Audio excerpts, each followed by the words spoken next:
Okay, rolling. This is take what? 15? 27. 27. All right. 27. Because I'm a professional. This is Fillmore from Nick Arcade.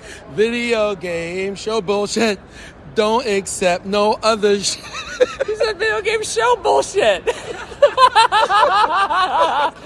I think we're going to get him a shot and he'll get it right. No, wait, hold on. Get it right. It's video game bullshit. Okay. Welcome to episode 123 of Video Game Bullshit. Yeah. Or as I just did. The look. Oh, that's just for the YouTube viewers. Like they don't get to see our like ridiculous facial animations and stuff. So yeah, on the podcast. There's a lot lost. That's the thing with old school VGBS. Like we never did video. Like we did an actual audio only podcast. Like it was literally like a freaking phone call that we would record. Sure. And we recorded each audio track in Audacity separately, and Kyle would edit each one together. And like he'd have to listen to it 2 or 3 times. Like it was like a multi-hour process. Whereas now, get rid of the pauses, levelize it. We're good to go. Technology has allowed this. Like wild. Well, so Tristan, what have you been up to? What have you gotten in? What's going on, man? Well, we talked about it last week, but this whole week is kind of revolved around a certain game that came out. The bullshit homework game. The bullshit homework game, which we'll talk about later. So I don't really want to, kind of clog up every single section that we have here on the podcast with the same game. But it's almost inevitable because it's really been, I've been anticipating this game for a long time. It's no secret. I mean, you can kind of see my shirt here. I wore this one on purpose because it's kind of like looks like stars. It's all shimmery or whatever. There's more than 7 stars on it. I'm just NES, but there's only 7. What's interesting though is that you mentioned that, and to me, this felt like more of an event than Mario Wonder. It did. It did. Maybe just because we planned something. It felt cool. It might have been a generational thing, and it was kind of weird too because like GameStop, they ended up like only 2 stores in the Omaha area where I am. I'm in near Omaha, Nebraska, but only 2 stores actually did a midnight release for this game. Really? Whereas like every single one of them did it for Mario Wonder without question. Weird. Well, I'm on the island, and out here, midnight release is 7 p.m. 7 p.m. and the day prior. And the interesting thing is, and we could talk our midnight releases now. It's not about the game, it's about the experience. That's what we went through over the week. Yeah. And it was really cool because like I wasn't planning on picking it up at 7 because I'm like, hell, I'm off work, hopefully by 5. And I'm like, hell, that's 2 hours to hang around. And I pre-ordered it at the GameStop on Schofield Barracks, the Army installation. Yeah. I pre-ordered it there. So I was like, I'm going to have to wait 2 hours after work. Ironically, busy as hell that day. My meeting went till after 6 p.m. And I'm like, by the time I got out of there, I'm like, I'm just going to drive there, pick it up after I get a Ghost. I know you got a little Ghost drink. Yeah, it was the same one too. Pink lemonade, baby. Yeah, so pick it up, baby. And pick it up, and I was able to play it that night, which was pretty cool. So I actually did my first midnight release in Hawaii because I missed Mario Wonders. Yeah. So they did not have the pre-order bonus, of course, but that'll lead into we didn't either. Topic. Yeah. I saw some people had them, and they are just buttons, not pins. But just buttons, round buttons. Which is cool. I would have liked pins better. Oh yeah, definitely. I saw pins somewhere as a picture, but outside of that, did you pick up anything else, Tristan? I got a bunch of crap in the mail. Just No, honestly, FYI. I really didn't get a whole lot, especially not like video game related. I did get, and I can't even remember if I like showed this last time, but we do or my local game store. I talk about it all the time. You guys are going to like be like, oh yeah, Ben's Game Zone or Ben's Game Zone. Yeah, got it. I saw that coming. So they did a drop in sync too. I was close, very close. They did a drop of I can't remember what system, but they also did some guides. One of which was the totally unauthorized. The unauthorized. It's in really good shape too. That's and awesome. A friend of mine, shout out to Trevor, actually bought this for me for Christmas. Dude, that is cool. So yeah, he knows what a huge fan I am. And by the way, I have my original Super Mario RPG one from Nintendo Power still with my name on it. I don't think mine has a name on it, but mine is definitely like used. It's loved. It's not in the greatest condition. It's kind of like my Chrono Trigger one. Yeah, mine's pretty minty. I was at that point, so I was high school age. I was like keeping things a little more pristine than junior high, where I was ripping things apart. I wasn't quite there. I wasn't quite looking forward to my collecting career. You know. I was just starting to get more and more meticulous. I wasn't collecting much of anything. But yeah, I definitely have mine. It's in storage in Georgia, so I don't have it with me. Did you and Kyle live within like a pretty close vicinity, like growing up? Yeah, so I was in Cedar Lake, Indiana. He was in Munster. I was born in Munster. That's how close it is. Where like that's where my mom went to the hospital. Okay. So essentially, Route 41 is the big highway. It goes all the way up from the north of the country of the U.S. all the way down to Florida. I live Route 41. He lives Route 41 on Ridge Road. I lived off of like in the middle of nowhere. So basically, you take by the Chicago border where Kyle is. He's exit 1 in Indiana. You go down 41 to where you start to hit the cornfields, and that's where I'm from.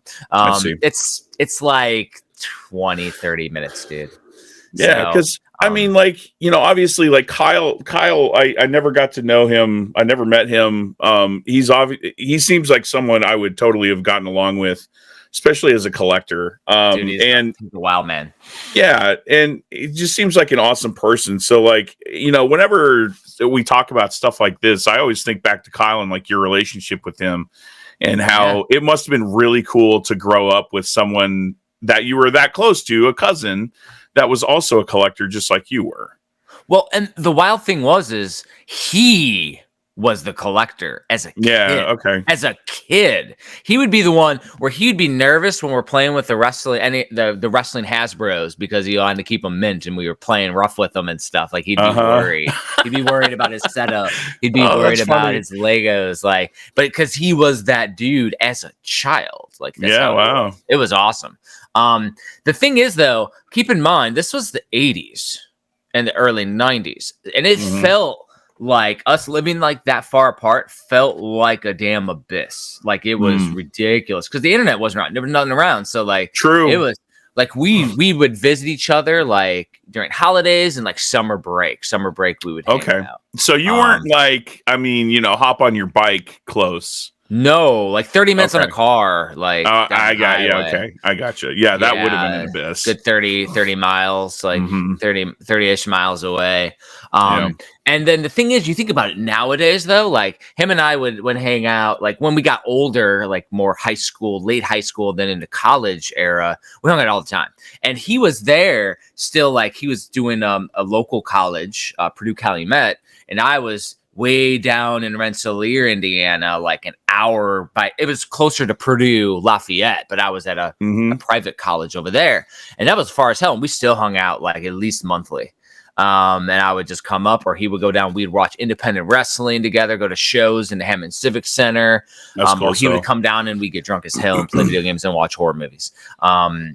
And that's about when I started to turn the tide and start like collecting a little bit better. Because when I went to college, I left stuff at the house, and my mom like borrowed out my games to old high school friends and stuff. And I was like, yeah. So there was somewhere in there that clicked in my head. I'm like, all right, I need to. That's a slippery slope right there. Yeah. It was interesting and wild, and it was like, once I moved out of the house after college, that's when things started to get meticulous. But Kyle was doing it since day one, man. It was freaking awesome. The closest I came to that, like for a while there in like late high school, whenever I got a job, basically, whenever I had my own income, that's kind of how it happens for us collectors. Once you have some disposable income to throw around, you're like, oh yeah, I totally wanted that like a couple years ago. I'm gonna pick that up. Oh, it's on eBay. Yeah. So I started picking up a whole bunch of stuff, and then like storage becomes an issue, especially whenever you're like still living at your parents' house in high school, like growing up, or in Hawaii on an island, or in Hawaii on an island. You're gonna see how much crap I got this time, and I say crap because that's a little hint. That I got, like, dude, I got a lot of stuff. I'm getting worried now. I'm like, man, I'm gonna have a lot of stuff in a couple years. Yeah. So whenever I was accumulating stuff like Sega CD and Sega Saturn and bulky cases, and it just took up a lot of space, I would at some point I like took all the manuals out, I took all the inserts out, like flattened them all out and put them in a box and just forgot about them. So then at some point I get all these cases and they don't have manuals and they don't have inserts and I don't remember what happened to them. And I just happened to like go home one time, like, oh, got to be like 15 years ago now. But I'm like going through a bunch of boxes in our garage and I come across all my manuals and flattened boxes. And I mean, literally like this box was in there flattened. And so like all this stuff that I thought was lost. So much smarter than me because my boxes disappeared, but all my manuals went in a big old bag. I had all my manuals in a bag. One of my bags though got water damaged, so I actually lost. It was N64 era stuff got damaged, water damaged. But all my old school stuff is all mint and pristine from NES all the way at the beginning and Atari all the way on. Sick, dude. I wish I had the boxes though. That would have been. I know, yeah, and dude, especially growing up in the '80s, it's stuff we don't think about, or we didn't think about at the time. I mean, also we would show that box again, please. Yeah, please. Because it's so good. Like it's a mincy box. Like it's like those on audio. Like it is such a mincy, pristine box, and that's your kid version. Yes, it is. Like what? That's the one I got for sidetracked, man. My bad. I got sidetracked. That's fine. It's shiny, dude. No blaming you there. And it's in a rose-colored gaming coffin, which I highly recommend. I love rose-colored gaming. Yeah. Wiggy's a good dude. Well, and we had some for premium edition. Somebody made coffins for us before we did the upgrade of quality. Once we upgraded the quality, the size became a centimeter too big for the coffins. Really thick ones, which disappointed me. They were supposed to make new ones, but then it fell through because molding's not super cheap for that stuff. So no.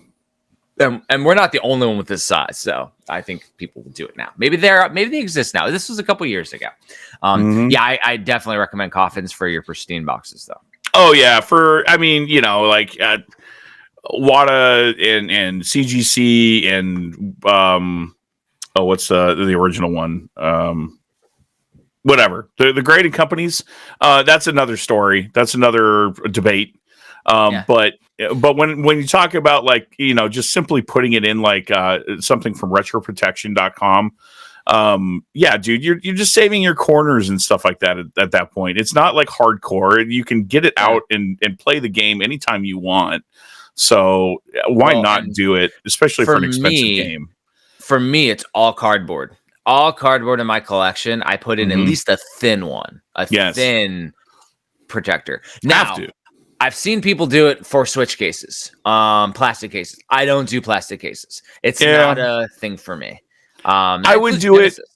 I would do. Oh, really? Genesis too? Because I was going to say Genesis. I would give a pass just because of the age of it. I think because you can get a replacement Switch case any day of the week, but Genesis a little harder.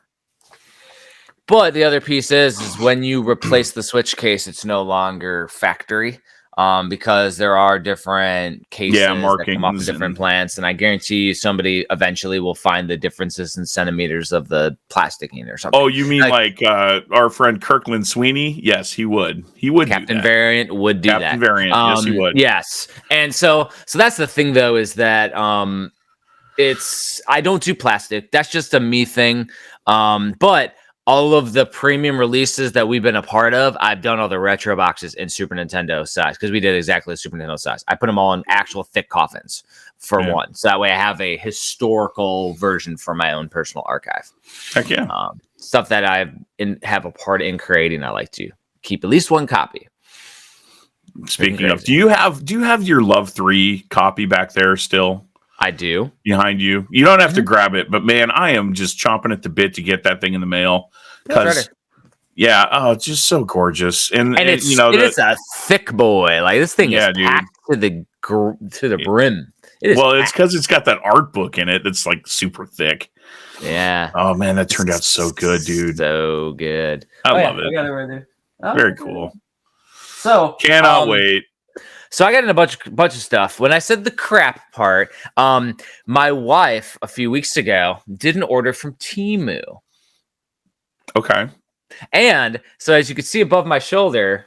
Yes, I was going to comment on that. I didn't remember that from last week. That Starry Night link. That's really cool. Starry Night link. I knew that was new. I knew it. It is right there. This was from the flea market. This was a little tiki guy. It's multi-wood. It looks fucking cool. I call those the touristy things, though, because it's not a custom thing. Like, those are on a template somewhere where people are laser cutting them, but it's still done, like, somewhat on island. I don't know. So there's a bunch of stuff around here that have been in camera shot that I got from Temu, including this little guy right there. Yeah, what is that? This little pink guy. So let me grab him without trying to get my headset. So this is from Legend of Zelda Tears of the Kingdom. I don't remember. When you go to the sand area, you have to find the sand seals. Plushie. This is the little plushie. Cool. This is her plushie that you have to find for the one girl. Funny, man. So specific. And they made it from Temu. Like, it was sitting there, like Legend of Zelda Tears of the Kingdom. Too funny, man. And this is really good quality, by the way. Like, this is very nicely done. Like, it's like my daughter, like London wants this. So as soon as I showed it off, I told her she could have it for her room because she gets a plushie for me every time I go to a convention, and now I don't go to conventions anymore. So that's one slight little offshoot here. You mentioned London, and I just got to tell you. So, like, you're in the next issue of Old School Gamer magazine a couple times, actually. Turns out. Trouble. And there's a picture of you with London, and there's a caption that says you and I had to correct them 3 times, literally 3 times. It says you and your son, London. I'm like, that is not his son. That is a girl. That is his daughter. Not even close. That. I know. What the hell? So they better have corrected that. I corrected them 3 times on that caption. Wow, like she'll be so upset. So on another thing that I got now, and I got 3 little things. 2 of them are Zelda, 1 of them was not. I got the bootleg Legos, the bricks. And this one was Sans from Undertale. I built him already. Cool. Check it out. Like, that's really cool, actually. Oh, I love how his like head tilts too. Yeah, I mean it's on a little pivot thing. Like that's it, like you can move it. It's just classic Lego. Where'd you get that? Temu. All on Temu. It's all like it's all on Temu. It's all Temu. So here's another one. This is the bad. This is a save statue. Okay, yeah. But it's plastic. It's cheap. Right. This was like $5 though. But for $7, I got this. What in the? Are you serious? And this is a Kurok. My gosh. This is heavy. This is wood, and it's custom hand painted. What the world, man? $7, and this thing is so cool. Someone right here sitting in the seat is going to be going on Temu like after this podcast. Yeah. So look at this difference, though. This is the difference in Temu, though, is that you got this plastic. This is in plastic. This is printed. This is the custom printers, like the Sure. what are they called? The A 3D printer, resin 3D. printer. Yeah, this is just 3D printed. This is wood. So this is done. Now they have a bunch of these on there. I couldn't find the same person who custom painted this one because all the rest are like brown. And there's other designs of the Karoks. I was like, I'll get a couple of them for $7. But that's really cute, man. Like, yeah, and that's substantial too for $7. And so last week, the little or 2 weeks ago, the little guy for the Super Mario Wonder elephant fruit. That one's also 3D printed, but it's not like this. This is like yeah, that sounds really hollow. It's gone. Yeah, that's it just disappeared. So I think that's my Temu. Oh yeah, there's one other Temu thing which I haven't opened yet. I got this too. Building. Oh, that's cool. It's a Game Boy, Lego Game Boy. Lego Game Boy. The issue with these versus regular Legos, and it came with Sans, is that they don't give you a building manual in there like you would in Legos, where it goes step by step. They give you like a QR code. You have to go on your phone and then do a bunch of stuff, and then it's like 200 steps or something. It was crazy. It took me a while to do, and it's not that big of a guy. Yeah, Sans will be over here over my shoulder, like talking shit right now. Just creeping on you. Yeah. So yeah, Temu's cool though. But you got to be careful. There's a lot of crap on there. It's like any kind of thing like AliExpress and Wish.com. And this right here, this is not a poster. That is a canvas. That's a canvas. Wow. It's canvas. I want to actually maybe put it in something like better than just putting it on. That's really cool, man. Yeah. I saw that immediately and I didn't mention it, but I thought maybe you might say something about it. So yeah, for sure. So now on the other piece of stuff that I've gotten in, got a couple retro things in. I get in Himi's Quest, which is a Zelda style Game Boy Color game from Limited Run. Yeah, looks super cool. Any of these like cool ones like that, I like to pick up. And then I also got in this one, Save the Kuin, which is NES. I've seen that Zelda pop up on a couple people's feeds now. And it's Legend of Zelda, man. It's That's Legend of Zelda. It's super cool. Those of you that are only on the audio one, we're actually showing off the boxes and all the screenshots for the. Yeah, so after you listen to it on Spotify or Apple or whatever flavor podcast you subscribe to, go on YouTube, check us out. Yeah. See how we look like. Look at these trolls. Look at our ugly asses. Like, God. That way, if you see us at conventions, you're like, oh, I remember you. Oh, you jerks. You jerks. So, one thing I follow up from last week, I mentioned I had bought a game and I showed it off and it was only Japanese. It's called Oninaki. That was the Switch game that I showed off last week, which was this game. Yeah. Oh, with the cool artwork. Yes. It's like an action RPG, 3D action RPG style game. Definitely a must play, but it was only in Japan. Outside of getting this little guy. I've got a conversation about that box art later. Oh yeah. Choosing the Japanese over the cool ass Super Nintendo one for sure. Yeah. I got in this. Oh, seriously? Oh, what's the holdup on mine? Radiant Silver Gun. Limited Run. Yes. I'm waiting on mine, dude. And that was a separate one. I also got in the newest last game released on the 3DS. The newest, yes.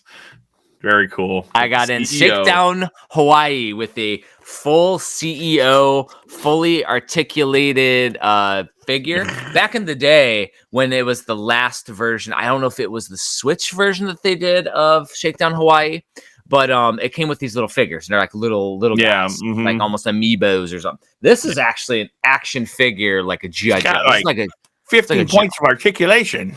Yeah, it's a Joe, man. It's a Joe, dude. Whoa. That's awesome. Super cool. And then they gave me a little thank you card in there, which I always think is a nice little touch. V-Blank is always good like that.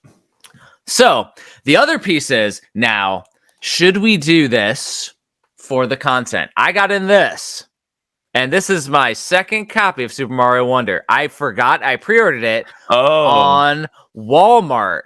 And when I opened it up, yes. Okay, I know where this is going. I got look at that card pack. It. The card pack. I forgot I pre-ordered it because it came weeks after the game was released. So first of all, bone to pick with that. Walmart, if it's using a fulfillment company or using different companies, and you're pre-ordering the game, getting it 3 weeks later, that is unsat. Like if we're getting that's terrible. Yeah, when you're expecting it release day. Like I got it weeks later. I got it the same day as Super Mario crazy. RPG. But bonus is that these things. So how much are these going for on eBay? Oh, I've heard, and you know what? Let's do this live. You'll hear some clicking. It live. Yeah, well, we're going to look it up live because the thing is, and Tristan and I talked about this, if this card pack was in the box, and it is, should I open it for the chance to get a Elephant Mario card? Because the Elephant Mario cards, we're also going to look up how much those are going for. And either way, I'm keeping this with my collection no matter what. Like I'm not getting rid of it. So whether I keep it sealed or have a Mario Elephant card, be cool for the episode. So okay, so first off, the card packs are $40 a piece. They're selling for $40. $40 unopened. So $40, I will open this sucker. Because if it was like hundreds of dollars, I'd be tempted not to. If we get the Mario Elephant thing that everyone's trying to get out of those, why they're so expensive in the first place, you're looking at a $700 card. $700? That's insane. $700 it's been selling for. And there's 1,000 of them. It's limited. 1,000 Elephant Marios printed, serialized. Interesting. So I'm going to open it. $40 is ridiculous for a card pack, but I am opening it here live on the episode. Awesome. I am now unsealing it. Should we make them go to YouTube to see what you get in the pack? No, absolutely not. You can listen and hear what we got. So let's see. I got Mario. Yeah. And then these are like rounded cards, like Uno cards almost. Yeah. So they have like a front and a back. I got Peach. I got Yosh. I got Hoppo. Got Nabbit. I assume I got my one rare card. Is it shiny? Star. Oh, that is dope, dude. What a cool card. That is cool. Foil superstar. I got another foil. Wonder Bowser Jr. That's cool. Talking Flower. Okay. Prince Florian. And the Poplin. So no Elephant Mario. No Elephant Mario. But I think that Superstar is dope. And that's amazing, dude. Freaking case that thing. So this thing is holographic. This one has foil, but not holographic. Okay, because looking at the Elephant Mario that's been selling for $700, it's the foiling kind. It's like this. So not that one, but the Bowser Jr. or whatever style. Oh, it's the foiling one. It doesn't have a holographic to it. That one. Okay, so I think Wonder Bowser Jr. is pretty dope. Now it's not serialized, is it? Like, does it say like 1 out of whatever?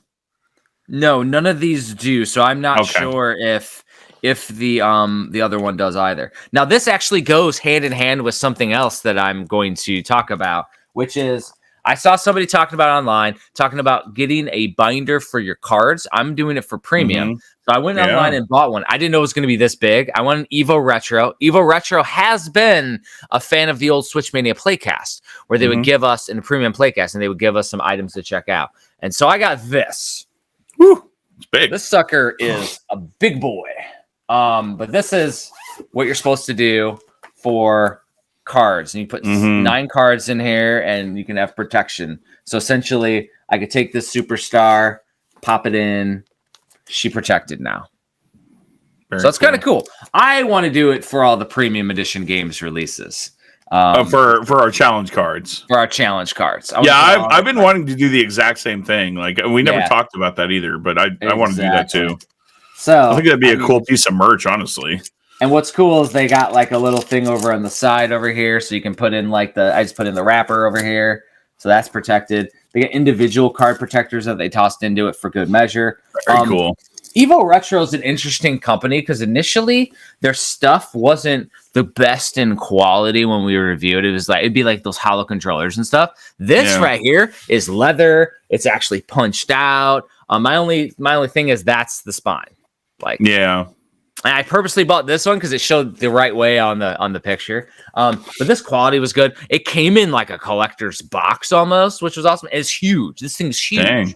It's very nice. So that is a high recommend. They did not send it to me as something to check out either, because in the past they had sent us wheels to check out and stuff. I just bought it because I wanted something to put cards in. And I will put this card pack in there. My card. It's really cool. I see the appeal now. And okay, let's. I don't know when we want to transition, but not yet. Okay. But that'd be a good thing to talk about in one of our sections where the merch section that we're going to talk later. Exactly. Yeah. Oh yeah. We're going to talk merch for sure. I have one more thing I think to show, and it's nothing I bought, but it's something that I got in the mail, and I sent Tristan a picture this morning. I got something in from. I'll blur my name or whatever. I don't care, but it's from Camp Sunshine. Sunshine. Why does that sound familiar, Jeff? Camp Sunshine? Premium Edition Games, Camp Sunshine. So the thing that's interesting is the creator of Camp Sunshine for the Nintendo Switch actually knows about this company, has reached out, and they've actually worked together. It's a little more interesting than that, though. I get stuff in the mail because I bought a Camp Sunshine beanie for London. It was a pink Camp Sunshine beanie. But this is the interesting part. Camp Sunshine is a retreat for children with life-threatening illnesses. So this is actually like a really awesome organization that does work, and it's out in Maine. So essentially me buying that hat was actually a donation to their company to help out kids. So I mean, there's a kid here who's lost a limb, for example, and stuff like that they offer a summer camp for. So my thing is, and we have to challenge our team member Josh with our Gamers for Kids charity for Premium Edition Games, where we're setting up game rooms for those that are less fortunate. I think we should work with Camp Sunshine. That'd be a natural fit. Our charity should work with them. We could set up a game room at their camp for kids that are less fortunate. They're not necessarily homeless like we usually do. We usually set it up at homeless shelters, but and that's one of the reasons why we initially got, like, as premium, I initially got in alignment with Gamers for Gamers and Gamers for Kids and Josh and Sheena on our team, was because they do this charitable work and it's awesome. So to me, working with them, this Camp Sunshine thing I think that would be cool. That's why I want to show that off, though, because I don't know, nobody really knows that there's another Camp Sunshine out there. A real one, yeah. A legit one. Has nothing to do with killer teddy bears, though, unfortunately. Disclaimer there. If people really think that. Yeah, it's not, and the game is not based on actual events or anything. Like it's not. So, but yeah, I thought that was really, really, really cool. And I just got it in the mail today, which is topical. I got a lot of crap though. Like I said, the Temu stuff could be crap, but I feel like I got some cool stuff in there. Oh, for sure. Yeah. And I mean, you sold me on the website. I'm going to go check it out right after this podcast. Like I said, now Temu in mind, Tristan, before we transition to, project updates for Hagens Alley and everything, should we do a video game bullshit Secret Santa? It could just be you and I. I don't see why not. So, we could each go on Temu and buy crazy shit for each other. Mm-hmm. You and I always have ideas that are in the pipeline that haven't been fleshed out. Yeah. So maybe this will be the opportunity for me to actually get it done sooner than later.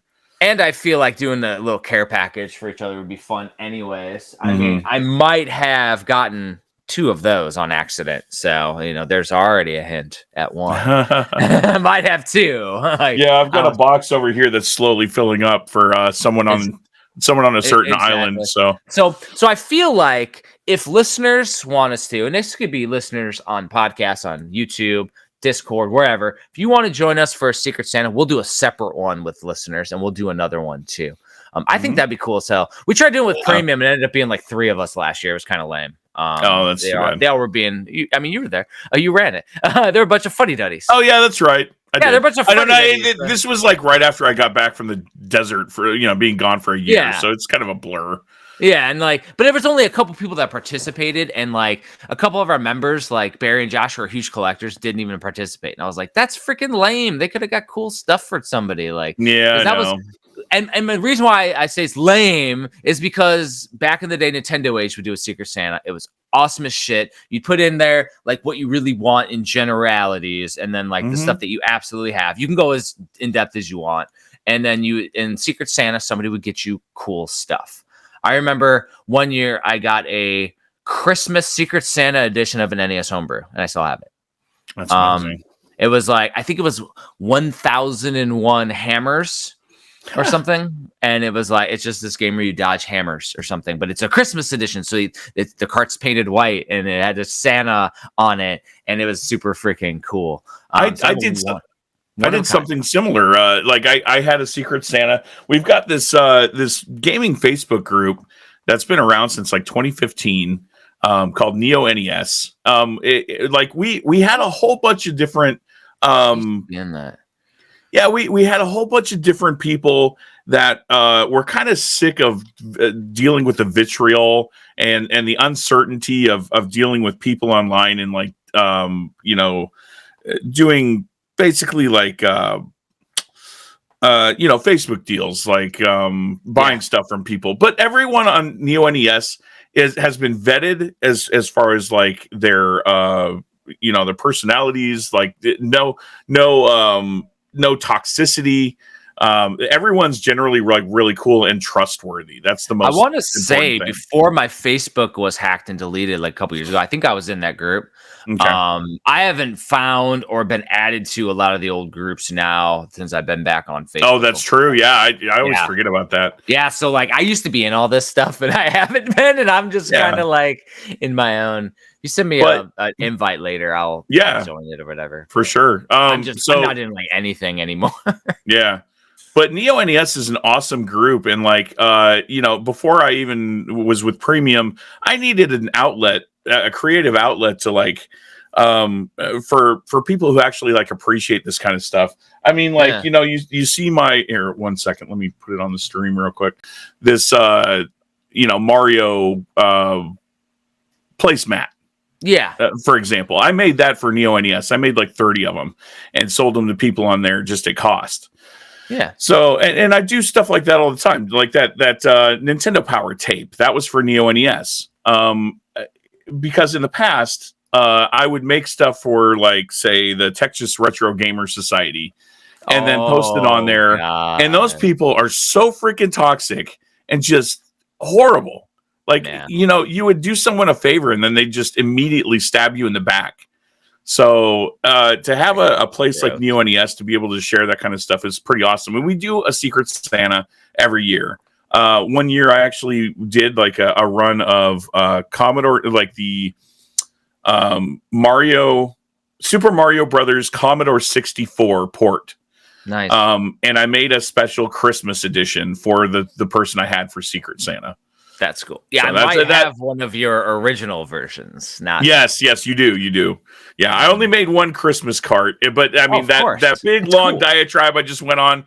That what you just talked about, getting that Christmas cart, reminded me of that. Well, so. and it pinged that little memory, which is what bullshit's all about. Anyways, go down the right down. Yeah. Way down the rabbit hole. That's what we do. That's what we do, though. Down the river. That's why everybody's here listening to us. We go down the river. But no, the thing is though, is that I definitely need to get back on Neo NES. I'm not sure though, because that could have been one of those where once I started publishing books, maybe I was posting too much and might have went off of it too, because that does happen. Where sometimes I'll just share links, and sometimes I'll just get removed without even paying attention because there's so much going on. But I will definitely see about going back onto a Neo NES as well. Because Facebook groups like that are really invaluable. Fun. I said, everyone's vetted. I mean, it sounds like super hoity-toity and whatever, but There's a reason why everyone in there is trustworthy. Like we've got a relationship that we've grown over the past 8 years. So yeah, no one's going to stab anyone in the back in there, and that's saying a lot for a community of people, that's joined by the internet. Exactly. Yeah, you'll have to send me a link because you can't even find Neo NES by doing Yeah, it's a hidden group. Yeah. Yeah. Yep. Is I used to be in it, but like I can't even find them. I won't know what I'm missing anymore because I was off Facebook for over a year, I think. Yeah, I haven't been very active in that group much either, but it's just because of how busy we are with our books and stuff. Well, and it was very freeing to be off social media for a year because it was Facebook, it was Twitter, it was everything. It was forced for you, man. It was nice. It was very nice. But it's now my Facebook is only people I know. So I get people that add me all the time. Like I had another one while we've been recording, and I'm not going to add them unless I personally know you. But if I meet you at a convention or something, like then I'm cool too. Like there's been some people that I've met in person at conventions. I'm down with that. Yeah, for sure. Yeah. But it's just because I don't need any shenanigans happening of anybody that might be like a bot or something, or masquerading as a bot or something. Well, that, and I mean, know them. Exactly. You have to know the person because, like, being affiliated or associated with someone that may not have an opinion that you want to be associated with, you got to be careful. You just do. Well, I mean, heck, I'll have family members that'll do that dumb crap though, and I just tell them to knock it. Just tell them to knock it off. Yeah. Craziness. Should we finally transition from the first part after 40 minutes? I think so. And I mean, we mentioned, how Hagens Alley Books has been keeping us busy. So I think that's a pretty good transition there. Oh my goodness. Let's see what you've been working on there, Jeff. Holy cow. Tell the people. So, first of all, I posted an update to Kickstarter backers for the Complete NES. Essentially, people were wondering what's going on. I had ordered those books in September. And essentially, I haven't gotten my advanced copy yet of the book, which is interesting. So I pinged, the book printer. I'm like, hey, what's going on? Says that there's been a thing with Apple releasing iPhones at this time of day. So everything gets like pushed. The ports all get flooded. But either way, though, one thing that people don't know is that when you're printing with a printer, they use freight shipping. You get you don't get a tracking number where you can find out what's going where. They tell you what date it's gone, and then they give you like estimated date of when it'll start going, and then when it'll arrive, and then it's up to U.S. Customs to receive all the freights and all the giant amounts of pallets and crazy stuff that arrives. It's thousands of stuff that happen a day. So I mean, I told everybody it's like 2 to 3 months, and essentially I was hoping to ship by December. I still could, but it would have to be a miracle at this point. Yeah, and like you were saying, you have no control over it. It's not like you can take a rowboat and go out to the freight and talk to them like, "Hey, hurry it up." No. Yeah, sorry. and I was telling you this morning I was down the rabbit hole of finally responding to tons and tons of emails and messages. One of the comments I left on the thing, though, is like somebody's asking me about, Kickstarter won't let me do this or this with the editing. I'm like, you're going to have to contact Kickstarter, man. I make cool things. I don't run the website. I don't run Kickstarter, dude. Sorry, guys. Please contact Kickstarter if you're having problems. But please fill out everything, because usually somebody will leave something blank and it gives you a thing. Fill out everything. You just gotta fill out everything. Usually is the piece. But another issue you'll have is you'll have a backer who will back it at the U.S. version and then put in a Australia address to try to save on shipping, and it will not let you do that. So it'll give you an error. So yeah, and then the other piece was I had some people asking me about my Super Nintendo book, and it's like $50 to ship it to them in the UK because it's £6, and that's what it costs. And actually, I think it costs $60, so I think I'm losing $10 on that. Because the international ones, they do it by weight, and there's no such thing as media mail shipping for international. They just do weight shipping, and that's what it costs. But we did have, through our connection with Premium Edition Games, being part of that company, we did have one of the distributors, Bazaar, pick up a bunch of copies and put it on their website. So we actually freight shipped them with some games, and they were selling my books on their website in the UK. but it's sold out. And I'm like, oh, damn. Boo. So I'm like, can't. And they were selling it. I didn't know this, but they were selling for like $20 or $20 euro. So I was like, hey, they bought it from me. If they want to sell for $20 when they paid like 40 for it, okay, dude. Up to you. But that being said, it sold out, unfortunately, for that guy. And he had asked me about digital versions. I have to go back and all my old versions, I have to like convert them all, which again, hundreds of hours, maybe thousands of hours of work. Oh, dude, it's. So, you want to go into that rabbit hole? You want to go into that rabbit hole we were talking about with thousands of hours of work to updates and upgrades? You were talking about that earlier. Yeah, no, that's good. Lead me, Tristan. Lead me. Yeah, so we were talking before we started recording about how he got a comment from a backer or someone that was kind of upset about the fact that he has the books and then he'll make a definitive edition. Definitive edition, yeah. Yeah, definitive edition, which it's just a palette swap, right? You're just changing the cover and your name and the year, right? That's all you're doing, and then putting definitive edition on the cover, and then it's just a cash grab, right? That's how this works. Just a cash grab. No, because the thing that was interesting, and this guy, this is from a few books ago or whatever, had emailed me, and it was like one of those things where I think he was just wanted to make a point or something. But when he told me, like, I just read it, I'm like, okay, so I think you're missing the point that I've spent thousands of hours reformatting this book from 200 pages to over 500 pages for this definitive NES book. I'd also went away from the individual reviews to do it abridged and then put stories in the back.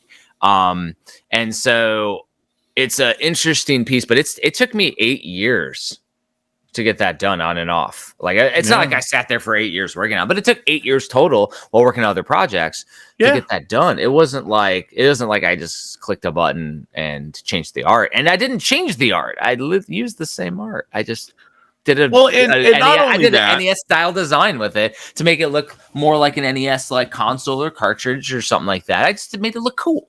Yeah. And not only that, and this is something that I ran into whenever I did the second edition of my console book. You sell out of an edition, you have more to add to it. Why not make a new edition? Yeah. With more content. It's you're primed to do it. I mean, yeah, it might feel sour to some people who have your first edition or whatever, but that's just the progression of things, guys. I mean, like, the video game industry doesn't sit still. There are things that come out, there are things that change, there's more to talk about, and there's more to add to these books. And I added unique content to the definitive edition. I did my complete NES, sold out. Then I did the NES oddities, which was everything that was PAL exclusives, unlicensed, Famicom, everything in NES homebrew, which was the piece. Yeah. Also, speaking of NES oddities, going down the bullshit river, a huge shout out to Collector's Quest podcast. They did their Christmas buying episode, and they mentioned me by name for my NES Oddities book the second year in a row. Hell yeah! And they didn't mean to, but then they could not talk about it. So I appreciate Johnny and mentioning that. I think it was at like the 30-minute mark. So I was going to send you a message and go, "Hey, dude, I just heard my shit talked about on another podcast. That was pretty cool." Really cool. And they talked about, simply that with Nintendo Age going away, I went to the depths of every single unique cartridge, those one-offs, everything is in there from the forums, and those are gone. Those forums are gone. So you went crazier than I did. Is a piece of history. We are crazy. But that being said, I did that NES Oddities book with the complete NES book. I had then pivoted to Super Nintendo, which I released my Super Nintendo book around the same time as the Oddities book, 2 giant ass books at the same time. And then I realized with the NES Oddities, everybody loved it. Let me do a definitive Super Nintendo and add all the different PAL and Super Famicom and everything to that definitive. So I went from like 400 pages to 630 pages on the Super Nintendo book. Yeah. And so now I'm like, all right, so I need to reprint my NES book. It's in an old format that I built in Microsoft Word. I need to remake the book in InDesign, which is the industry standard, and did that. And then I'm like, well, I'm not going to have time to rewrite all the reviews because the writing was either from the back of the box or a Nintendo Age user supplied like a review or whatever. Very disjointed. So I'm like, do I want to rewrite all the reviews or do I just remove the reviews from this, add an extra screenshot, and then go in the back and write fun stories? So I went the fun story route, and there are hundreds of pages of fun stories about the NES. That was one of the criticisms, was that I write the same amount about Clu Land as I do about The Legend of Zelda. Where you messed up is that you included Clu Land altogether. It's every game. It's every game. I hate that game so much. But the new stuff that I added, so I did not put Famicom. At least I don't think I put Famicom. Maybe I put Famicom. We'll see. I don't remember because I released the book a while ago.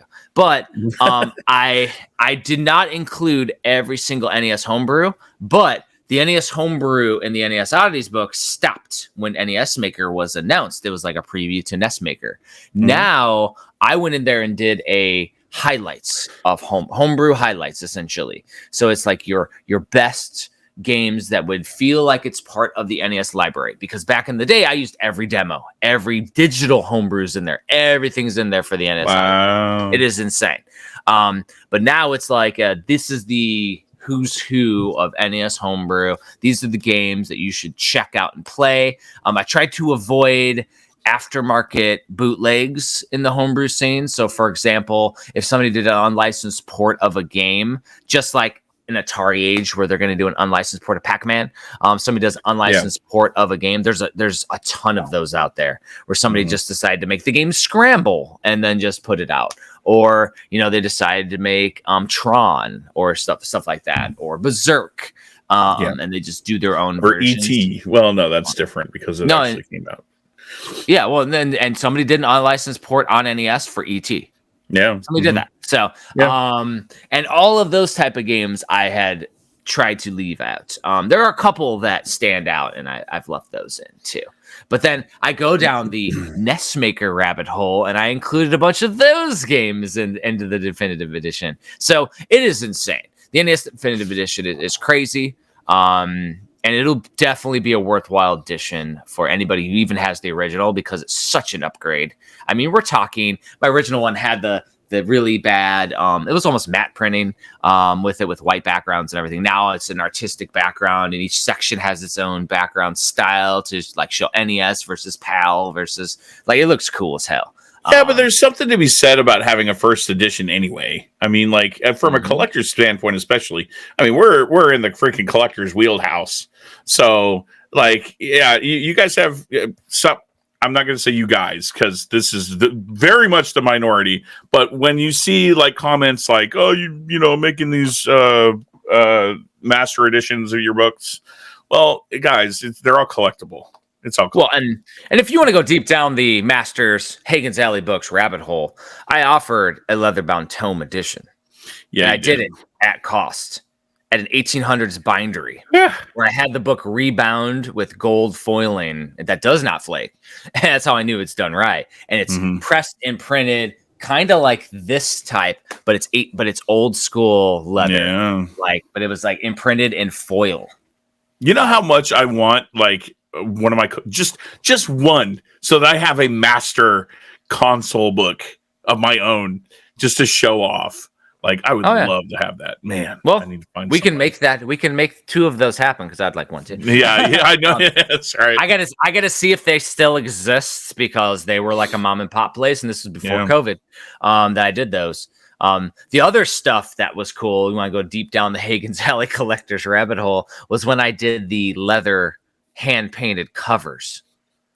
Crazy, where dude. you take the book and it actually is a book cover, old school style, that goes over the books. And the guy hand burned. He didn't use a machine. He hand burned the entire artwork and then painted it. And it was the complete SNES that broke him, is what he told to me, which was, well, that's a really intricate cover. That's the one with Chrono, like, right? No, he went crazier. Chrono One was that Super Nintendo Compendium. Oh, that was the Compendium. Okay. On the back of the art, I had this one where it's like a whole like green style spiral with all the characters getting sucked into the television, and on the back, God. and he hand painted all of those with all the different art. It looks so freaking cool, but he said that took years off his life, and he had to ask if I would, because he wouldn't be able to tell me no. He asked if I would be kind enough to not ask him to do any more covers. Yeah.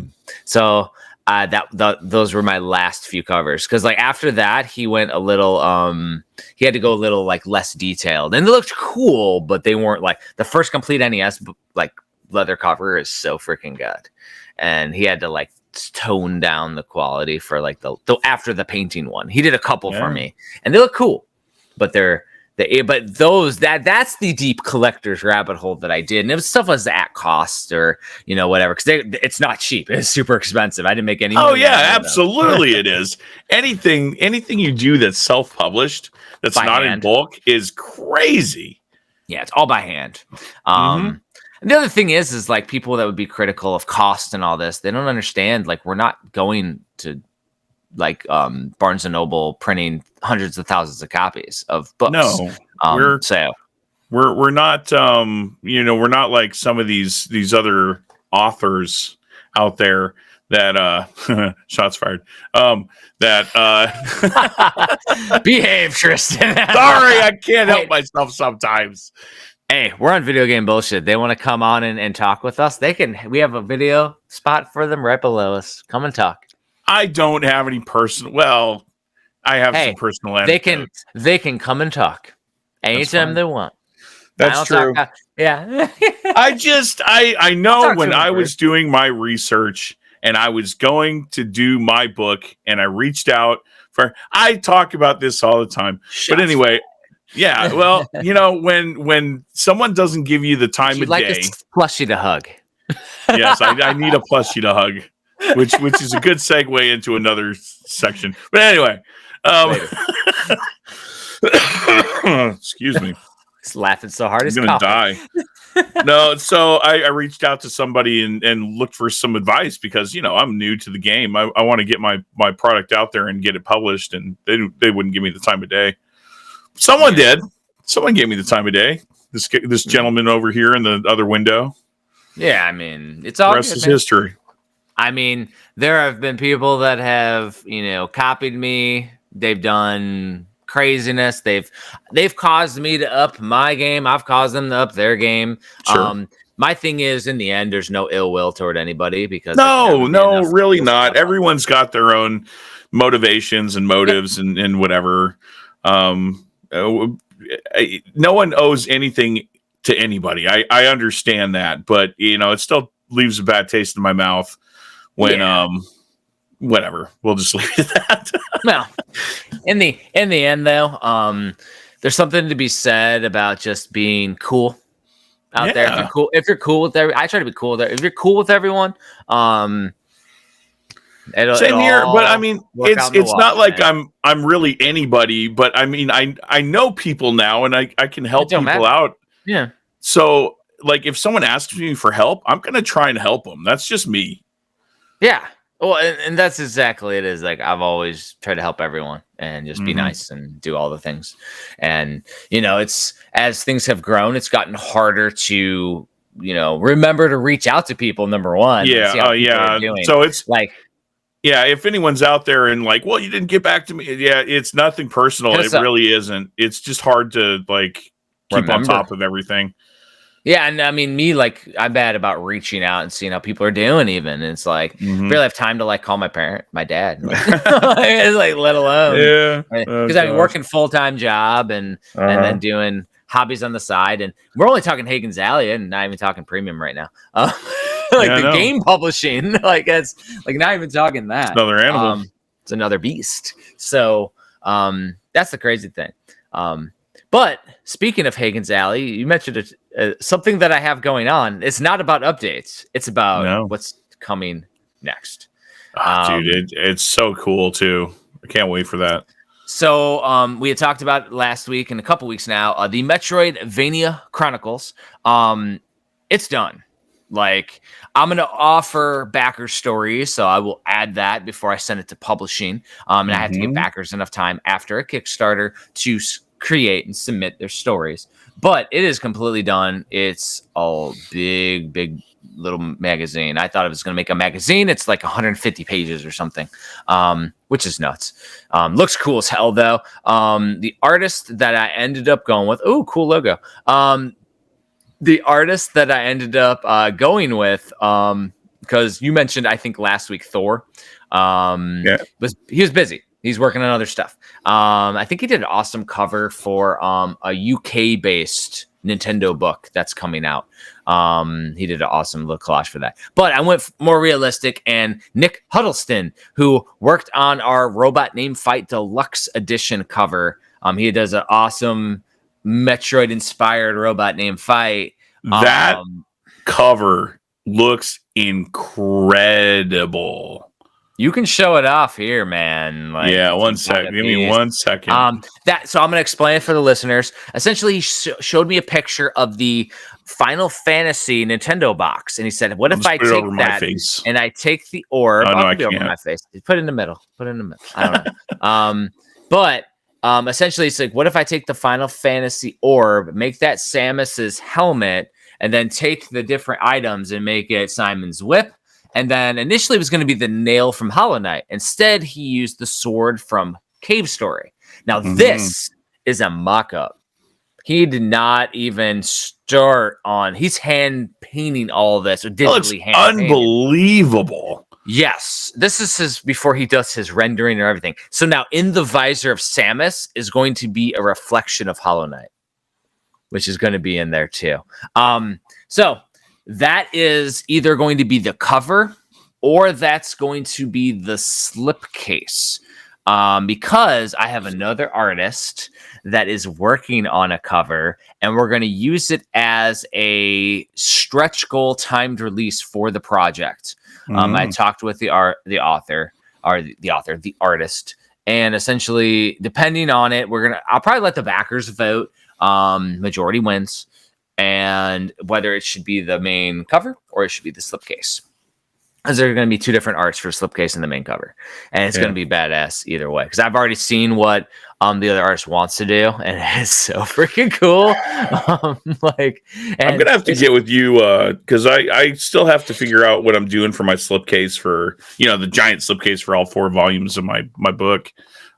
We'll have to get together, brainstorm session or something. I think Thor, if he comes available, I think him doing a cartoon version of that would be amazing. Because I'm thinking because you kind of think artistically, and then you want to contrast. So, for example, the super realistic that you just showed for the Metroidvania Chronicles with the cover, I'm going to do a different style. Think old school Nintendo Power. There's your hint on artists. Think old school Nintendo Power style art. So thinking about your covers for your video game books is more of, you got the pixelated versions of the console. So now you add a cartoon aspect. I think that would be really cool. Yeah.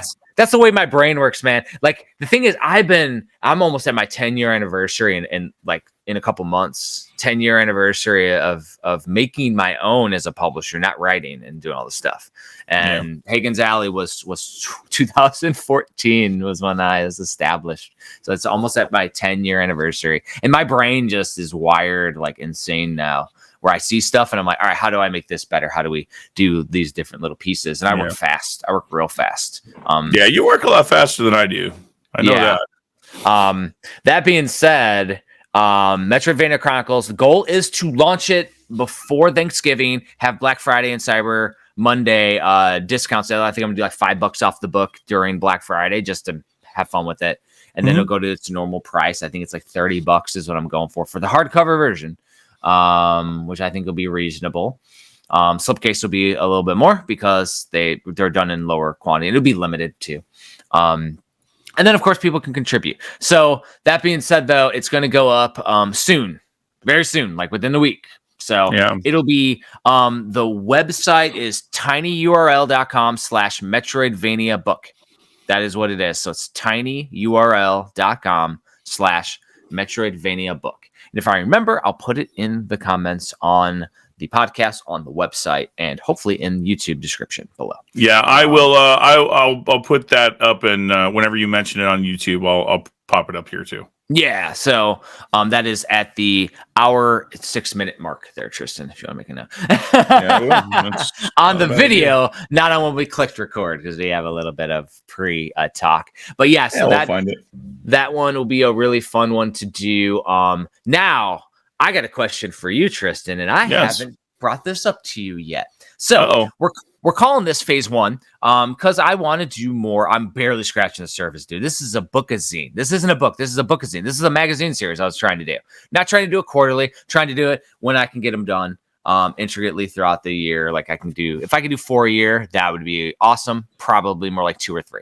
That being said, I had a listener ask, are you planning on doing it as the Metroidvania Chronicles, or is phase 2 going to be the Shoot 'em Up Chronicles? And phase 3 would be the Platformer Chronicles. Oh, that's interesting. That's really interesting. If that's the case, because I eventually think that we're probably going to do another one on each genre. So we would have to rethink the way we think about the phases, or level 1-1. I don't know. Well, so my thing is phase is a cool term. Here is my thought process, and I could change it in the future, but probably not. I have another series, the Video Game Culture Chronicles. I've already started the Chronicles. So Video Game Culture was year by year, and it shows the culture of video games. Yeah, you have a couple of years so far, and they're very short. Again, a book-a-zine. And that was always the intent. Of course, it's the big 8.5 by 11 big book format is what I went with for that. I just did a magazine, but hardcover. And so I want to do 92 and continue the Video Game Culture Chronicles as well. So for me, the Metroidvania Chronicles phase 1 would be the Metroidvania Chronicles. I can always do in the future a Shoot 'em Up Chronicles. So if Metroidvania is popular, if people like it, if it gets, supported on Kickstarter and everything, and it's not like 10 people say it's okay and nobody backs it, then I would be inclined to do more genres in the future. I could do all the genres. It could be a whole Chronicles. Chronicles is the subset of series, is how I see it right now. And Metroidvania is the genre. So I think that is the realm. That's where my brain currently is with it. And Metroidvania is currently my de facto what I like. I would probably do an action RPG Chronicles. That'd be amazing to do. Zelda-like Chronicles. I can't call it Zelda-like, but the action adventure Chronicles. Action adventure, yeah. But it has to be something that flows like Metroidvania, because Metroidvania is a tried and true name. Action RPG would probably be it, and Shmup Chronicles for sure, because it's generally just accepted that they're shmups, shoot 'em ups. Well, and so a good segue for Metroidvania Chronicles is I did multiple sections in the book. I didn't just do a Metroidvania book. I did sections. So covering modern games, covering retro games, covering unconventional games, covering a few games that we mentioned you should avoid. We've mentioned avoid these games. Yes. And then upcoming games. But also in this book, which will be book-a-zine, which will be different, is the legacy title. So Super Metroid and Castlevania Symphony of the Night getting its shout out, getting its just due is important. There won't be a legacy in every book, because they're eventually, there's the main overarching ones, and I consider there's a 4 that are influential in the Metroidvania 4 games, which is Super Metroid, Castlevania Symphony of the Night, Cave Story, and Hollow Knight are my quad 4 that are the ones that are the pinnacle of the genre. But then the modern ones, there are some excellent games. There's some amazing games that would be just as good as a Hollow Knight, but aren't as pivotal at influencing the culture. So it's that one, but I may enter in a different section, like a small Metroidvania section, because I have a bunch of games in my one list where it's like mini Metroidvanias for a future volume. I might do articles on the pivoting of, and I didn't talk about it in this Chronicles, it could be a future Chronicles where I talk about Cave Story, and Cave Story getting the 3DS treatment plus the HD treatment, and getting upgraded graphics, and then regressing to it and going back and forth. There are so many unique little fun things you can do just within one niche genre. Yeah, and And then I think about, I mean, we talked about this before, and this obviously applies. Castlevania Symphony of the Night has a couple of different versions. And, you know, I went into detail in something that I made, like that manual for the localization, like copy on Sega Saturn of every single little difference between the PlayStation and Sega Saturn version of Symphony of the Night, which is a deep dive that we could do for a lot of things. Just like you said, you know, Cave Story got the 3DS treatment and the HD treatment. So and those come with differences. Well, and I have that written as a planned one, but if a certain Saint Tristan of Ibarra has it done and wants to use it in a the story section in the back, because I don't think I'm going to call it like a backer section or a contributor section. I think I'm going to call it the story section in the back of the book. Yeah. You want to add it to the stories? Like, I mean, it's already done. Why not? Yeah, that's what I'm saying. Like, all I gotta do is format it. The thing is, though, and you can see the spreads on the Kickstarter page. Like, I went full like pulling promotional art and stuff for the games. Yeah. I do. Gorgeous. And when I go that route, I do reach out if it's artists online. I always reach out to the artists. Sometimes they reach back. They don't, because I see what the terms are for using their art. And I'll swap it out if they like aren't comfortable having their art used. I'll swap it out with something else. It's not a big deal. I just feel like I try to use stuff that like adds to the story that I'm writing. And these are high. I mean, I'm writing a lot on these, so that's the other piece. So yeah, Metroidvania Chronicles are going to be a fun one. There is one more thing, Tristan, that I've been working on, and it was this weekend, and it was my rabbit hole. I went down, and I didn't play the bullshit game for 2 days straight because I started working on it. It's not quite done, but it's almost done. So started working on Twisted Reality's Black Box Challenge. Yeah. And so one thing is I started writing the book with a narrative thing where it's telling the story of Alan Hawthorne getting sucked into this world. And this NES homebrew game didn't have any of this story. So I created a whole narrative of how this character gets sucked into the game world like Captain and the Game Master and starts going to the world of Black Box Challenge. And then as soon as it gets past the tutorial mode, it actually goes into more of a byline what Alan does, and then hints on you get this ability. It allows you to juke or allows you to sidestep or whatever. And it was very, very short at that point. And it was still 180 pages or 160 to 180 pages of that because the game is long. It's an RPG. It's huge. And I had went that route. So this weekend, I decided to make it all narrative because I'm crazy. I'm on. You don't got to tell me. I already know. I'm on page 230. And the whole thing has a narrative story where there's conversations and talking, and it's in the world of Black Box Challenge. So there's characters that you come across. Fortunately, my sane self back 8 years ago, around the same time that I was working on the definitive NES, I actually, when I played Black Box Challenge, I took notes on all the characters I came across. Okay. So I'm able to use characters and conversations and what they did and what that. So that's how those notes is literally what I put into the book because I was running out of time and I was like, oh, at least I'll have this laid out in the book.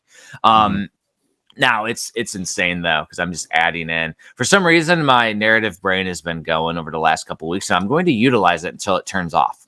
So like I don't know what's going on. Yeah, dude. Yeah. But maybe it was just a procrastination of knowing that I want to play Super Mario RPG, and my brain's like, but I want to write all this stuff right now. And I'm like, but I want to play Mario RPG. Play. Yeah, so the thing is though, is that book was part of the second printing of Black Box Challenge on Kickstarter.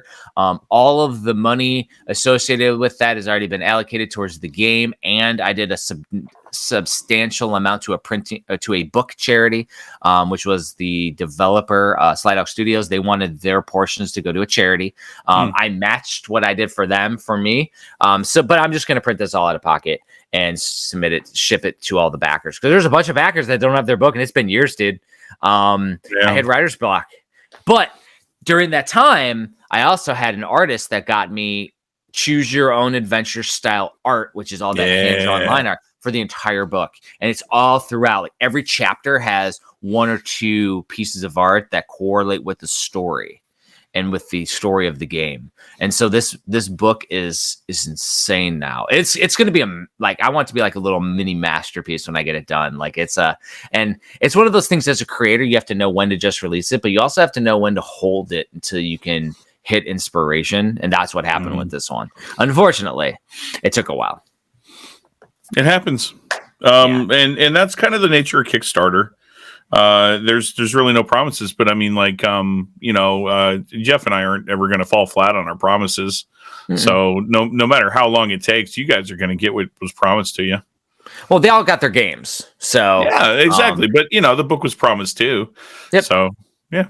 Well, ironically is I know if any of those games, I still have them, they're in storage right now. So they're gonna have to wait a couple years to get, if somebody's missing a game or something, if somebody didn't get a game. Because the one thing you'll notice with Kickstarter, somebody years down the line will be like, hey, I never got this thing. And I'm like, wait, you never got it? So it got lost in shipping, and shipping tracking numbers only go back 90 days or something. Yeah. I'm like, well, I don't have any copies left, or what I mean? I do know I have a stack of Black Box Challenge games that were sitting in my garage in Georgia that I put them in storage. So that way I held on to them. So I still have those. If people have lost some of those, I try to keep a few. Not selling them, just in case somebody's missing one, I can do right by them. But the irony is, did you know that somebody copied off of my Twisted Realities / Worlds of Power format recently? I'm not surprised. Who did? Limited Run Games with their print run copied off of it with a Plumbers Don't Wear Ties, and they called it Unlimited Worlds or something like that. They just come on. And it's I was I literally went to it, and the fact that one of our old buddies were working for them with the ideas, and I'm like, you can't patent, and then mine was inspired by it, so they could have been inspired by it, and it could be coincidence, but I'm going super indie with it too. I'm not going deep down the rabbit hole. If somebody wants me to write a book on a robot named Fight, and I can get Matt Bender to get me some place, but I will do a Twisted Realities robot named Fight, or Twisted Realities Cathedral, or whatever. If I work with a developer, I will do it. And I'll talk with Matt Bittner on that one for robot named Fight. But that being said, the plan was to do it for this game and maybe cover NES homebrew in the future. But since now we do our own games, I talked to him. But I have to not get freaking writer's block. And it took me too many years to get that done. Initially, though, I wanted to do Choose Your Own Adventure and do the whole narrative. Yeah, I've always thought about that too. It's a nightmare. It's another animal. It's a nightmare. You have to be an engineer and be able to map out all the different pathways. I mean, unless somebody has created a website or a way to do it, there's got to be a template.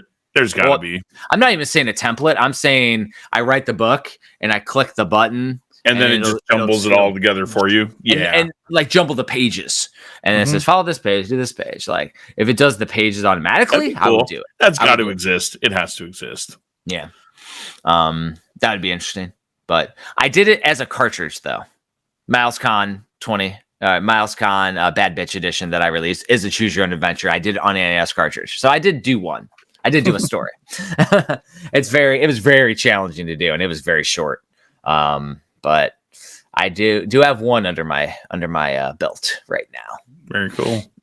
Yeah, and that combined with the other complete book that I'm working on, I've been busy, and the Switch Collector Volume 3. I've been busy as shit. It's been nonstop.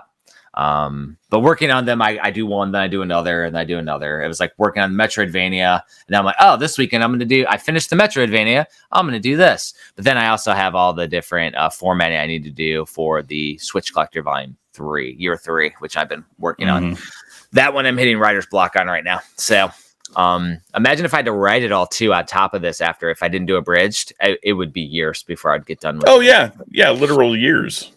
Yeah, because this is me doing the abridged, and it's taking me this long between volumes.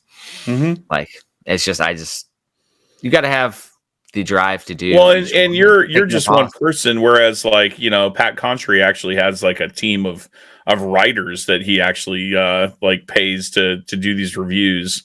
Like that's one way of doing it, but I mean, you know, at that point, it's different. Well, if you're selling it off of your name, then it's weird. If you're selling it off of just the brand and people just want something similar, that's cool. And I like the way that he does the quirky stories inside each game's review. It's a different way to go about using the format that was created by, you know, Hagens Alley Books with a complete NES. That's cool though. I think it's awesome because it's different. Like it gives itself a unique thing.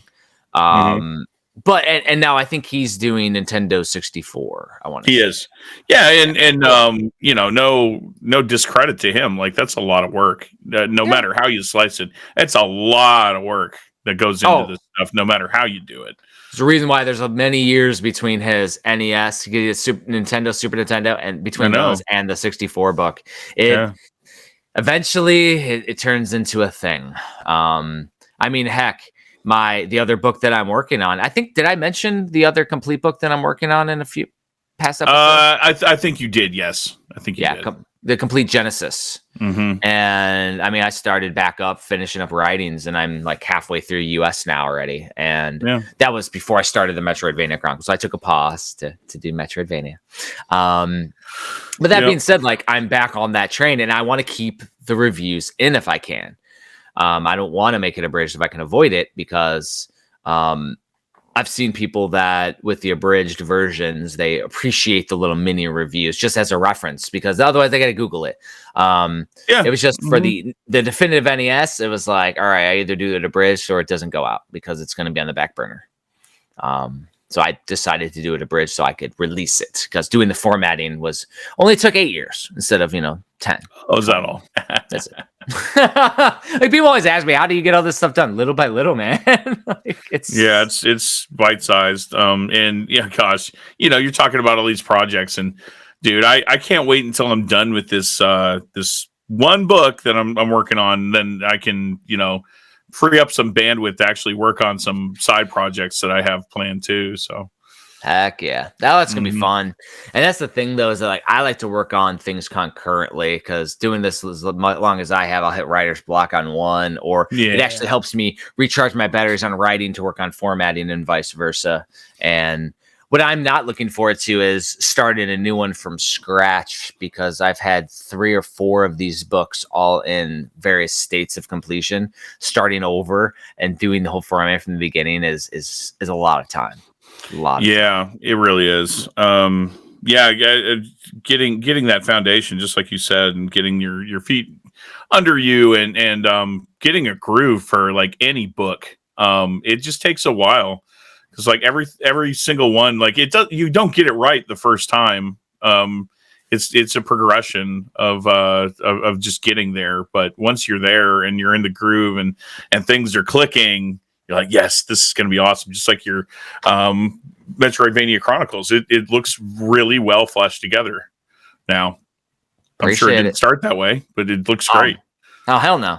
Like I literally like last minute, I think it was last week, decided to reformat the entire book because there was just something that didn't click, and I ended up almost doubling the size of every screenshot because I had them there, and I just reworked the format, reworked the layer. To make sure everything is readable and looks good. And like, it is insane. I'm taking this game design to another level. like just imagine our premium boxes going forward as I am now honing my craft. Because essentially all we're doing is you and I are continually honing our craft all the time. One question too for you now is as we look to transition, should we make Mario RPG episode 124?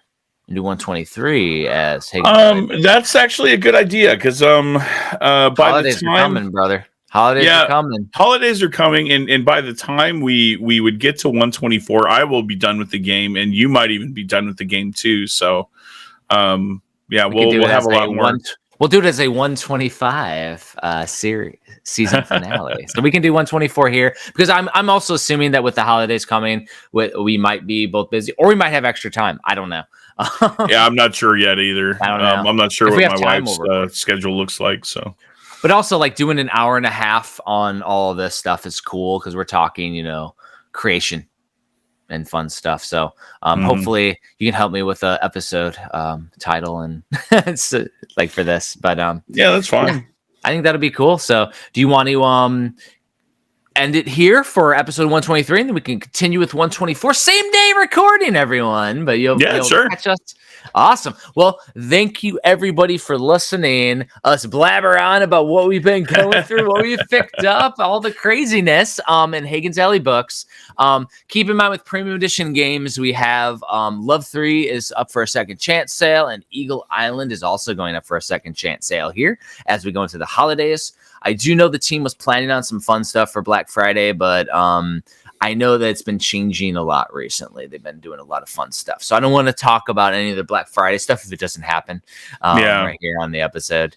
But super, super cool. And definitely make sure you check out both RetroWare TV's games, RetroWare's games of Eagle Island, Twist, and Love 3. They both look amazing. You could definitely get my books over at HagensAlley.com. Tristan, where can they get your books? You can also get my books. My console book is currently available at premiumeditiongames.com. However, you can now get it at vgcollectorguide.com as well if you want a signed copy.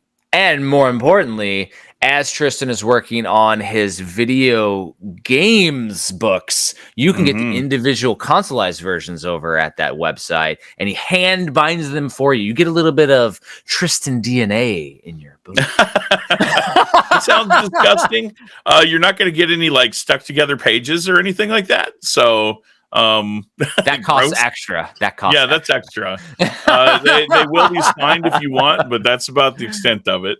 but he's doing them, as far as you were saying last time, you mentioned on the last episode, you're doing it as close to at cost as possible to make sure that people can get a really cool thing. It's hand printed, or it's custom printed by you, hand bound. They're not doing the super crazy quality, but it is. No, it's not collector quality, but it is for a collector to use to keep track of their system. I actually got some feedback yesterday from a PlayStation 2 collector who has that PlayStation 2 guide that I call Selects, Field Guide Selects, and a Nintendo DS Field Guide Select, and both of them are just meticulously going through every single game and checking them off in the checklist, and they're having a blast with it. So, and that's the amazing part. It reminds me of having the old Nintendo age lists and printing them off and then walking around to conventions.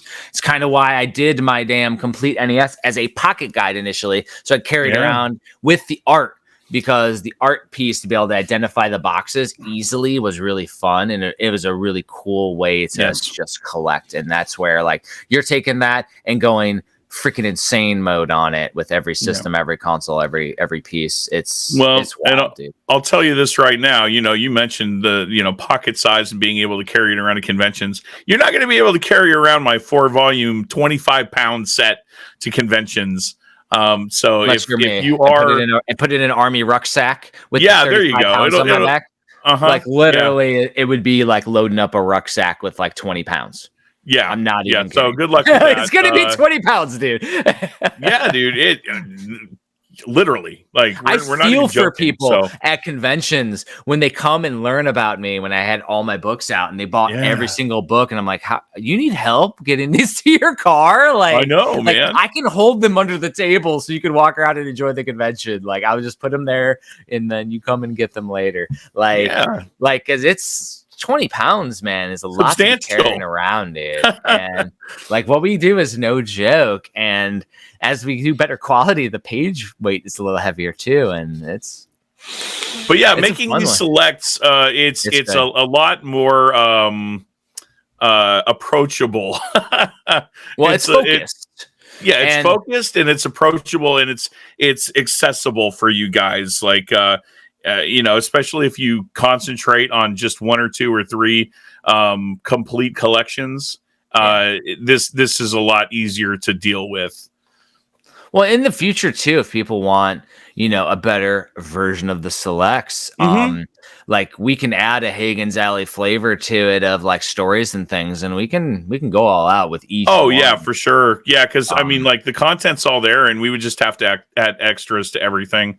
Well, you know so what? that's You know what would potential. drive me nuts though is that because I'm OCD, we do one. I'd want to do all of them, and you do know Yeah. like some of these random ones you do that nobody collects for, but like sick people in the head like us. But the thing is though, is those would be hard to print at a 500 copy run. Like, Yeah, we're not going to have 500 Mega Duck collectors or Cougar Boy collectors. there aren't in the world 500 No, I'm people that sorry. collect for that, let alone want a book to collect on those because they're just going to use what you have for your selects and print them out. So it might be like a highlights version of like the biggest consoles, the funnest consoles or something. But I mean, I have no issues like getting some crazy production if people are interested in the future. I'm not talking about anytime soon because we got to get these mega books out first. Yeah.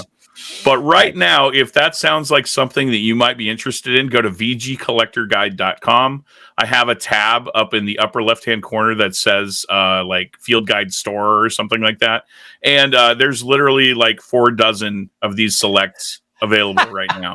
Right now, you can order. Well, and the thing is that, and we're not recording. Here we are. We are? Oh, it doesn't say we are. But if you are interested in us doing some madness, some craziness, let us know. Like, tell us, yes, we would like you to do this one. And I mean, we would have to do each one individually in the future. Like Tristan would have to jump down the rabbit hole with them, but he could focus on those consoles first. Oh, I would do it all day long. Just say the word. Give me a reason. Give me a reason. Give him a reason to expand on each individual console because he's already done the research. Now it's just about making it like crazy in depth because it would have to be substantial enough additions to make it worth a second printing. Otherwise, we go back to the people talking about cash grabs and definitive editions and all that. Like, if you want to do something like that, it has to be substantial. It would take a long time to do each one is what I'm saying. It wouldn't be short. But yeah, I've got a console book out right now. I'm about to have a video games book out right now. At that point, if I'm going to concentrate on one book or on one console and combine those two, I'll probably add all the controllers that go along with those things too. So, it'll be a pretty cool little book that's all inclusive for whatever respective system you're talking about. Yeah. Well, I actually had good segue. I had a customer backer reader request that I add all the console variants and the controller variants to the Switch collector. And I'm like, that's a rabbit hole. I said, number one, if I start doing it now, it'd be bad for year 1 and 2. But I did say after I finish the full series of Switch, I could do an addendum book easily at the end with all the there's a lot. Like I didn't even cover crazy stuff like kiosks and all. There's different variants of kiosks over the years. Like if I'm going down the rabbit hole, man, it's going to be sick. It's going to be insane. And that's if people want it. If people are still collecting for the Switch by the time I finish this book series, because they might not be. They might have moved on to the Switch 7 by then. But either way, though, I feel like if they want to go down that rabbit hole later, like I will go down that rabbit hole with them for sure. Yeah. But yeah, man, lots and lots of book projects, and I like the way you're going with yours, doing it right, giving people a little bit of an appetizer. That way before they fill up on all that Thanksgiving freaking turkey, they get a little bit of Tristan in them. Yep. But either way, though, I think this is a good stopping point for our updates and our craziness and talking about the culture of creation, which I think is a good episode name. The culture of creation. Yes. The culture of creation. That's a good one, though. And we can talk about all the rest. So please join us for episode 124 as we go into Super Mario RPG, and we will continue this madness. Thanks, everybody. And we will see you next time. Later, guys.